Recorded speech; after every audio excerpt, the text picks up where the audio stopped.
Just to take up from where Deputy O'Sullivan has left off, you know, the information is out there now. Mothers know about it. Their children may not know about it, but mothers know about it. And mothers are the greatest pursuers of things which are good for their children. And that the information is out there, they will pursue this issue.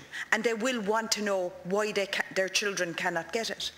Because they know, because there's not one of us in here or anywhere else in this country that hasn't been in some way or another affected by people who've been diagnosed with cancer and who've died from cancer. And we all know what it's like. And we all know the awfulness of it. Even those that have been cured, even those that have been caught in time. We all know the stress. We all know what it's like to be in a house where someone has gotten that diagnosis. The awful gloom. Now, and we know the outcomes can be so much better. So now we have information out there and mothers know that this vaccine is available. And this vaccine could prevent their child from going through the trauma of diagnosis, treatment and hopefully cure. And in the awful extreme case of that not being possible, it will prevent them from dying from cervical cancer. And we're equally aware that there are other cancers. We know that, Minister. We're equally aware there are other cancers. There are cancers which have, I suppose, not so great outcomes, and the treatment is harrowing. But there is no vaccine for those. There is a vaccine for this, and this is the one that we can give our children the hope of a better future. And I would plead with the Minister, turn this decision around. You are not talking about 14 million.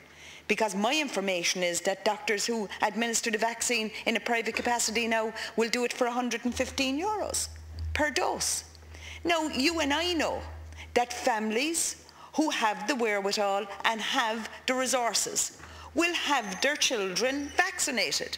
So what we're now doing is that within a two-tier system, we're now going to create another tier, and we're going to have a cohort of young women who have been vaccinated because their parents can afford it, and a cohort of children whose parents can't afford it, and thank you very much, that's County, and they are not getting the vaccine.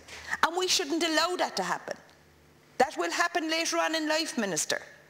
That will happen when it comes to housing. That will happen when it comes to third-level education. That will happen when it comes to jobs. We should not allow this to happen when it is something that we can do, and it is about our job to ensure that all of the children are treated equally. And we shouldn't allow it to happen. Now, I believe that public procurement could bring in this particular scheme far lower than the HSE are saying. And I don't blame the HSE for saying it's going to cost more than you can afford, because at the end of the day, that's 16 million that they can spend somewhere else.